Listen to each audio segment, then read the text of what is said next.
You know, when we talk about crypto market, we sometimes set a parallels with the Forex market. Absolutely. Not with the traditional stocks, more with the Forex. Maybe can you share with us some trends that you see that are moved from the Forex industry to the crypto field? This is a silent trend that people not really talking about yet, and probably will be interesting to your viewers. But crypto trades, we started calling it cryptocurrency, right? Because it came as a means of payment. What does crypto do? It helps us make payments cross-border without paying huge fees and going through a SWIFT, waiting many days. What is currency really?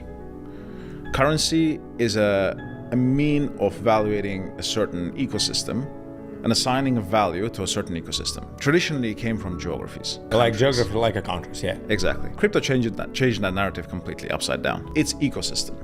What is an ecosystem? Nobody knows. Now the ecosystem, if you imagine we create an index here right now on this podcast, and we say an ecosystem index is the rate of usage of one layer 1 or layer 2 or the other, hypothetically, right? How busy is it? And then we need to look into the fundamentals of what is the value of that ecosystem, that usage. What does that actually do? Only then we can determine and understand what is the value of this ecosystem, what does it bring right now. Crypto hasn't really decided, and there's a lot of commotion and fragmentation because it's not yet clear. One thing which is very, very clear, it's a great exchange, means of exchange for data. It's a great payments tool. It's a great tool for tracking. What do you mean tracking? Identity tracking, ownership tracking, any kind of data tracking. Right? Because right now we're in big data world, so it helps. But when we compare it to the comparison that I drive with the foreign exchange is how it's traded in the market, right? Because foreign exchange has, take it high level, we can break it down into two markets. There's real money and there's fast money. So real money is people with real cash. They go to work, they earn salary, they go to Mercedes-Benz, they buy a car. Or they have a pension fund. Or they go and invest into an investment fund. That's real money because that drives real value and it requires real settlement. There is a cash transaction. There's value transfer from one person to another. Fast money is speculative. It's two hedge funds trading against each other on CME or in fast match or in hotspot, right? Various exchanges. They're speculating in price. They can be market making or aggressing or whatever the case may be.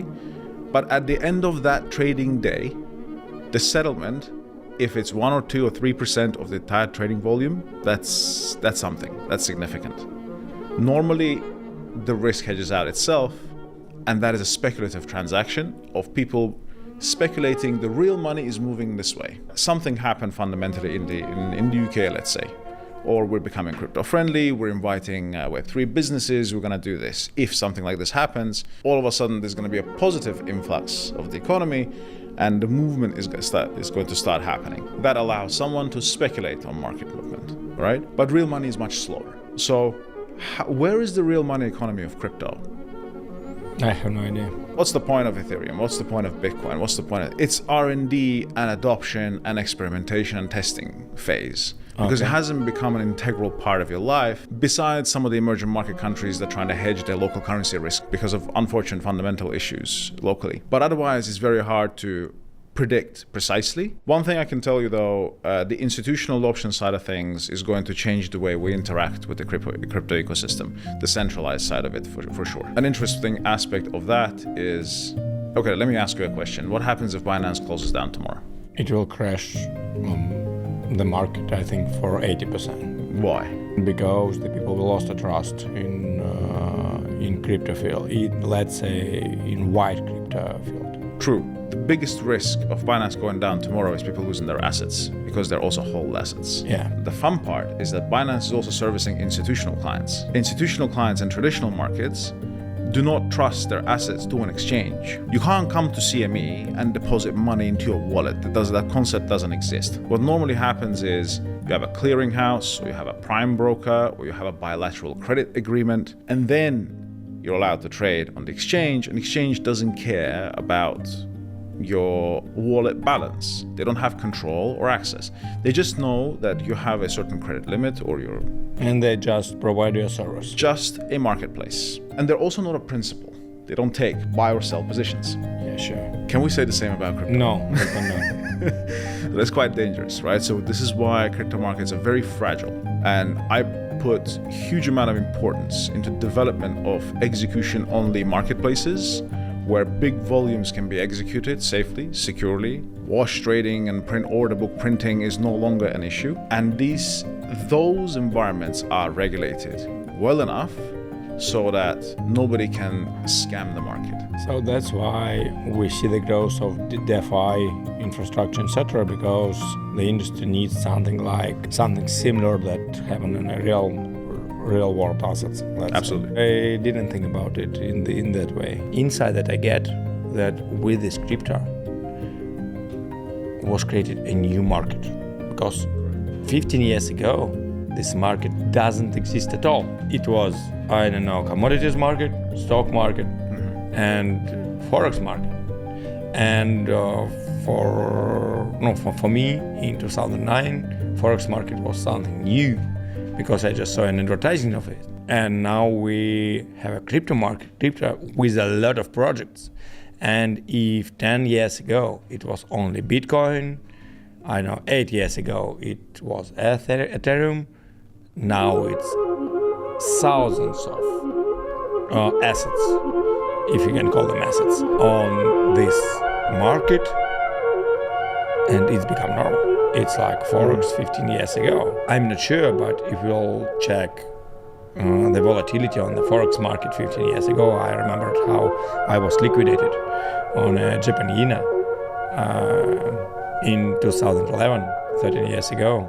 It was more volatility on the market from my perspective than now. Yeah, sure.